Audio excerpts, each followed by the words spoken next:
मेरे दोस्तों, पाकिस्तान को धमकी दी गई सऊदी अरब के द्वारा कि आपको जो $5 बिलियन हम लोन दे रहे हैं वो देंगे नहीं अगर आपने अपने फाइटर जेट और फौज हमारे यहां तैनात नहीं की। रिपोर्ट पढ़ लो भैया। भाई 13,000 पाकिस्तान ने अपनी फौज, 18 फाइटर जेट और कुछ और एयरक्राफ्ट किंग अब्दुल अजीज एयरबेस पर तैनात कर दिए हैं। समझे? क्योंकि सऊदी को पता है अमेरिका बचा नहीं सका, ईरान ने इतना पीटा, इन्हें इतना नुकसान पहुंचाया। अब जब बातचीत अमेरिका ईरान की फेल हो गई, जंग की संभावनाएं दोबारा से हाई हो गई। सऊदी अरब को दिन में तारे दिखने लगे, मददगार कोई नजर ना आया। तो मददगार नजर आया पाकिस्तान। क्या पाकिस्तान के पास बड़ी ताकत है, एडवांस ताकत है। तो भाई पाकिस्तान को हम अपने यहां बुला ले। पाकिस्तान जाना नहीं। कौन चाहता है कि दो भाइयों के बीच में भाई तीसरा आदमी पड़े? दो भाइयों के बीच में तीसरा भाई सोचता है बस मैं मिलन में तो हूं कि मिल लो, लड़ाई दंगे में नहीं हूं तुम्हारे बीच। यही पाकिस्तान की सोच है भाई कि भाई हम लड़ाई में क्यों पड़े, हम तो चाहते हैं कि मिल के सब कुछ नॉर्मल हो जाए। लेकिन सऊदी अरब ने पाकिस्तान को मदद देने का वादा किया कि हम $5 बिलियन मदद देंगे, और अब धमकी दे दी थी कि अगर आपने हमारी मदद नहीं की, डिफेंस एग्रीमेंट है भाई आपसे, हमें ज़रूरत है, हमें ख़तरा है, आप अपने फौज भेजिए वरना हम आपको $5 बिलियन जो लोन देने वाले थे नहीं देंगे। अब आदत से मजबूर भाई, पैसा के लिए पाकिस्तान क्या नहीं करता, पैसे के लिए तो सब कुछ कर लेता है। ऐसे में फिर पाकिस्तान ने अपनी 13,000 की फौज एडवांस फाइटर जेट के साथ सऊदी अरब में तैनात कर दी है। अब दोस्तों ये सीधी सीधी बात है, जब ईरान से टकराव होगा तो इनडायरेक्ट या डायरेक्ट पाकिस्तान भी इस जंग में शामिल हो जाएगा। सऊदी अरब ने कहा है कि जो हमारा दूसरा रास्ता था, एक एरिया से दूसरा एरिया हमने पाइपलाइन से जोड़ा हुआ था, ईरान का वहां हमला हुआ था, डैमेज हो गई थी वो पाइपलाइन, हमने उस डैमेज पाइपलाइन को बिल्कुल ठीक कर लिया है। दोबारा से उस पाइपलाइन से तेल निकाला जा रहा है, बेचा जा रहा है। उधर इजराइल की फोर्स IDF की जो फौज है, इजराइल की जो फौज है वो यानी IDF रेड अलर्ट पर आ गई है। उनका मानना पहले से था, मैंने आपको हर रिपोर्ट में बताया कि वो पहले से रेड अलर्ट पर है, तैयारी कर रही है। IDF लगातार तैयारी कर रही थी। जब से सीज फायर हुआ तब से अब तक इजराइल ने रेस्ट थोड़ी ना किया था, आराम थोड़ी किया था, तैयारी कर रहा था इजराइल की फौज तैयारी कर रही थी कि भाई टाइम मिल गया है, खूब तैयार हो जाओ। तो रेड अलर्ट पर इजराइल की फौज है कि ईरान से दोबारा जंग शुरू हो सकती है, तो हम अंदर घुस कर तबाही मचाएंगे। ईरान के सिक्योरिटी चीफ ने कहा कि अमेरिका ने अगर हमसे डील नहीं की तो उनका नुकसान ज्यादा होगा, क्योंकि उन्हें डील की जरूरत है, हमें डील की जरूरत नहीं है।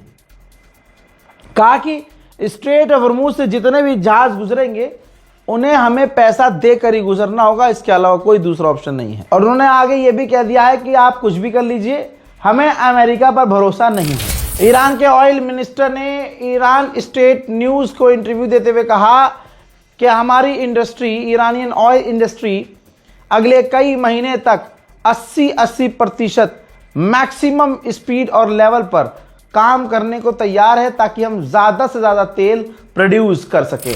इसके बाद दोस्तों व्लादिमीर पुतिन ने, रूस के राष्ट्रपति ने ईरान के राष्ट्रपति पेजेश्कियान से फोन पर बात की है। ईरान ने अपना कानून स्ट्रेट ऑफ हॉर्मुज में लागू कर दिया है। अब ऐलान किया गया है कि ईरान हर दिन स्ट्रेट ऑफ हॉर्मुज से रोज 10 जहाज निकलने देगा। रुक जाइए, यहां पर ईरान की शर्त है, 10 जो जहाज निकलेंगे पहले अप्रूवल लेंगे, फिर ईरान को पैसा देंगे, उसके बाद वो जहाज निकलेंगे। हजरत पाकिस्तान को ये उम्मीद थी कि चलो अब सीज फायर हो जाएगा, तो सुबह सुबह बड़े जोश में 2 पाकिस्तान के टैंकर स्ट्रेट ऑफ हॉर्मुज नाचते गाजते पहुंचे। ईरान की तरफ से ये बात क्लियर हो गई थी कि डील रद्द हो गई है। अमेरिका का राष्ट्रपति, उपराष्ट्रपति पाकिस्तान से भाग गया था, निकल गया था, जिसके बाद ईरान ने तुरंत पाकिस्तान के वेसल्स को वार्निंग दी।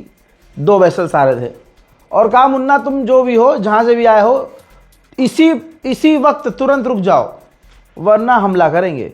तो पाकिस्तान के 2 वेसल्स को ईरान ने स्ट्रेट ऑफ हॉर्मुज में रोक दिया। हजरत मोहतरम, रूस के राष्ट्रपति व्लादिमीर पुतिन ने क्या ऐलान कर दिया, मजा आ जाएगा। उन्होंने कहा कि जब तक रशिया, चाइना, ईरान हैं, जब तक रशिया, चाइना और ईरान है, पूरी दुनिया में कोई ऐसा व्यक्ति नहीं होगा जो अपने आप को ग्लोबल नेता आकर कह सके, विश्वगुरु आकर कह सके। दोस्तों, अमेरिकी डिफेंस मिनिस्टर ने पर्शियन गल्फ को अरबियन गल्फ कह दिया था, जिस पर भड़क गया ईरान और तुरंत मुंह पर, सोशल मीडिया पर तो नंगा कर ही रहा है ईरान।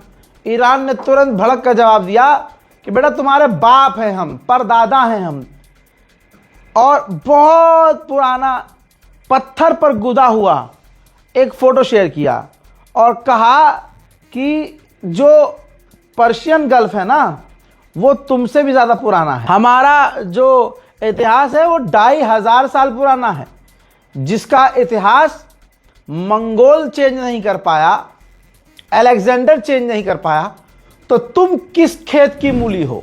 उधर अमेरिकी प्रोफेसर का कहना यह है कि ईरान अब और पावरफुल हो गया है, तो अब वो हमारी बात क्यों मानेगा। उधर मेरे दोस्तों एक्सक्लूसिव तस्वीर लेके आया हूं ईरान की मिलिट्री स्पेशल फोर्सेस को। देख लीजिए, बॉर्डर पर, बिल्कुल हर इलाके के बॉर्डर पर अपनी स्पेशल फोर्स तैनात कर रहा है। इलाकों में बम बिछा चुका है, जहां उसको खतरा है कि अमेरिका की फौज यहां आ सकती है, घुसपैठ की जा सकती है।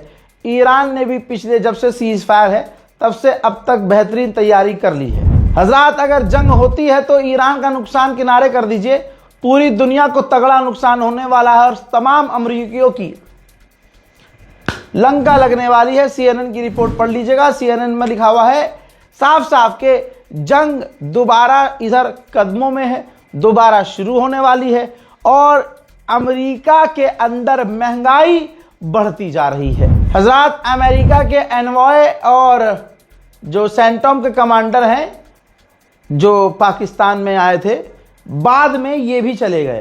पहले तो वाइस प्रेसिडेंट पहले चले गए थे उसी टाइम हैंड टू हैंड बिना नहाए धोए। उसके बाद ये जो टॉप लीडर थे ये भी अब कई घंटे के बाद पाकिस्तान से निकल गए हैं। उधर ईरान ने अमेरिका के मुंह में मूतते हुए ऐलान कर दिया है कि दोबारा बातचीत अमेरिका से करने का हमारा कोई प्लान नहीं है। उधर ईरान ने 50 ऐसे गद्दारों को गिरफ्तार किया है जिन लोगों ने जंग के दौरान ईरान की सेंसिटिव जानकारियां इजराइल को सौंपी थी। उधर नेतन्याहू ने रिक्वेस्ट की थी कोर्ट से कि आप मेरी पेशी वेशी रद्द कर दीजिए, हियरिंग रद्द कर दीजिए, क्योंकि मैं तो महायुद्ध में हूं, मिडिल ईस्ट की जंग में हूं। कोर्ट ने मान ली बात, कोर्ट ने नेतन्याहू की सुनवाइयों को रद्द कर दिया है फिलहाल के लिए। उधर ईरान में 3375 लोगों की शहादत हो चुकी है, ईरान ने कंफर्म किया है। फ्रांस का सबसे बड़ा अखबार द ले मोंड जो है उसने पूरा भांडा फोड़ दिया है।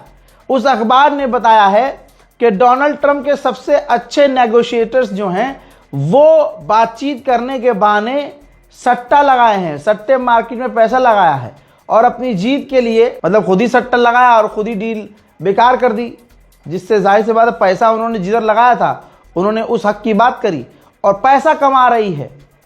अमेरिका की डेलीगेशन, डोनाल्ड ट्रंप की डेलीगेशन सट्टेबाजी कर रही है। हालत इजराइल की इतनी बुरी है, फादरलैंड की इतनी बुरी है, ये देख लो इजराइल के लोग इजराइल के अंदर प्रदर्शन कर रहे हैं कि हमें फौज में भर्ती नहीं होना है। जबरदस्ती उनको फौज में भर्ती किया जा रहा है। अब जब प्रदर्शन हो रहा है, लोग प्रदर्शन कर रहे हैं कि हमें फौज में भर्ती नहीं होना, तो इजराइल की पुलिस उन्हें मार रही है, पीट रही है, गिरफ्तार कर रही है।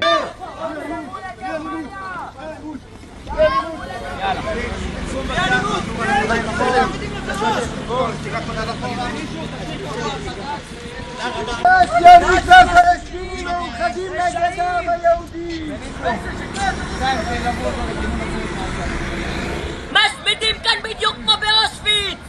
אתם רוצחי נשמות!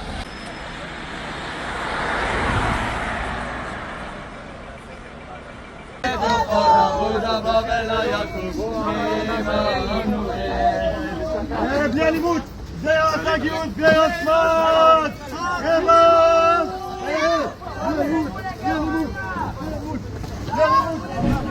ईरान का जलवा भी कम नहीं हुआ है। ईरान के लॉ मेकर ने कहा है कि अगर हमारे पैसे नहीं चुकाए गए, जो हमारा नुकसान हुआ है और जो हमारे पैसे फंसे हुए हैं अमेरिका की पाबंदियों की वजह से, उसे रिलीज नहीं किया, अमेरिका ने नहीं करवाया, तो याद रखना स्ट्रेट ऑफ हॉर्मुज़ में जितने जहाज खड़े हैं हम सबको बेच देंगे, नीलाम कर देंगे और पैसा वसूल लेंगे। फिलहाल की रिपोर्ट में दोस्तों इतना ही। इस रिपोर्ट को शेयर कीजिए। जय हिंद।